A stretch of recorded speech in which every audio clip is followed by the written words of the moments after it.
কে রাব্বি কই তুই? এই যে বন্ধু আমি। আইসস? হ। বন্ধু কালকে তো শুক্রবার, মুন্না ভাইয়ের বিয়া। বড় ভাই মানুষ দাওয়াত দিছে, যাওয়া তো লাগবেই। কি দেওয়া যায় কত? সে তো বড় ভাই মানুষ, তারে যতই দিব ততই কম হয়ে যাবে। আমরা স্টুডেন্ট মানুষ, 1000 মিলাইয়া কিছু একটা দিয়ে দেবো নে। 1010 টাকা? আরে হ, তার মানে আমার ভাগে তো 3000 3,500 টাকা। তাইলে তো বন্ধু আমার যাওয়া হইব না। কি কস বন্ধু, তুই এটা কোনো কথা কইলি? বন্ধু গতকালকে আব্বারে ডাক্তার দেখাই নিয়ে আইলাম। এখন কি এই মুখ নিয়ে আব্বার কাছে টাকা চাইতে পারমু? আমার তো অনেক ইচ্ছা ছিল মুন্নাবার বিয়া যামু, আনন্দ করমু, ফুর্তি করমু, তা আর হইলো না রে। বন্ধু তোরা যাইস, আর মুন্না ভাই কিছু জিগাইলে আমার কথা কইছে আমি অসুস্থ। হ্যাঁ রাব্বি, যাক তোকে সবাই একসাথে পাইছি, ভালোই হয়েছে। শোন, আমার বিয়ে আমার আপন বলতে কিন্তু কেউ নাই, তোরাই আমার ছোট ভাই। আজকে রাত্রেই তোরা চলে আসবি। আমার পায়ে কাদা লাগছে। রাব্বি তোকে কলপাটটা কোথায়? এই যে ভাই এদিকে আসেন। চল তো একটু।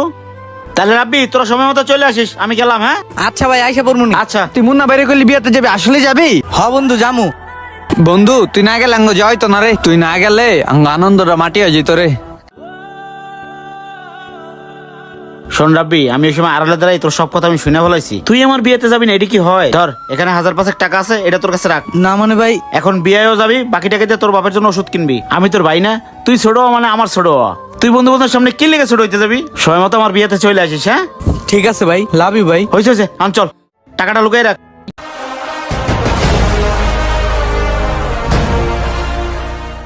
শোন রাব্বি, ওই যে খান রেস্টুরেন্টের খান সাহেব আছে না, ওনারে গিয়া এই 10,000 টাকা দিয়ে আসবি। আর শোন, তুই কিন্তু নতুন মানুষ, টাকা পয়সা সাবধান, কোনো ধরনের ঝামেলা নয়। যা তাড়াতাড়ি আস। আরে ভাই কি যে কোন না যাইতাছি। হ্যাঁ যা। মুন্না ভাই আপনারা কতক্ষণ আগে কইলাম টাকাটা পাঠাই দিন। পোলাপান বসায় রাখছে, বাজার পাঠাম, এখনো আপনি টাকাটা পাঠাইলেন না। কি কোন ভাই, আমি তো রাব্বির কতক্ষণ আগেই পাঠাই দিছি। ও যায় না? পোলাটা গেল কই? 2 ঘন্টা হয়ে গেছে। চোরের বাচ্চা চোর এতক্ষণে ভাগছে। গত মাসে আমার একটা পোলা আমার 1 লাখ টাকা নিয়ে ভাগছে। আপনি তো মিয়া শিক্ষা হইলো না। আচ্ছা ভাই, এই নেন 10,000। আচ্ছা ভাই। ঠিক আছে ভাই। চোরের বাচ্চা চোর, 10,000 লোভ সামলাইতে পারলো না, পোলা আমার বিশ্বাস করবো কেমনে? এই রাব্বি না, আয় খারা। চোরের বাচ্চা চোর, কালকে তোর 10,000 টাকা দিস, তুই আমার টাকা লই বলেছিস। আমার টাকা কই? টাকা দে। না মানে ভাই টাকাটা তো। টাকাটা মানে এই, তুই আমার টাকা দে, টাকা বের কর। চোরের বাচ্চা চোর, এর লেগে অপরিচিত লোক কাজে রাখতে নাই। দে আমার টাকা দে। এই কি হইছে এই জায়গা? তুমি এই জায়গায় সারাত্র কইছিলা, আর তোমার নাম্বার বন্ধ কেন? আচ্ছা তোমার লাগে পরে কথা কইতেছি, রাহো। এই চোরের বাচ্চা চোর, টাকা বের কর। দেই দেই দেই, আয় নয়টা দেই।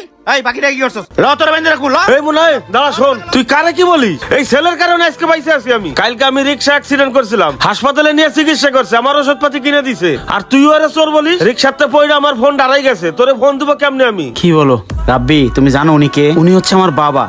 তুমি আমার এত বড় উপকার করছো, আর আমি তোমার চোর বলছি? আসলে রাব্বি, বিশ্বাস ছাড়া দুনিয়া চলে না, আর আমি তোমার অল্পতেই অবিশ্বাস করছি। আমার তুমি মাফ করে দাও। তুমি আমার কর্মচারী না, তুমি আমার ভাই।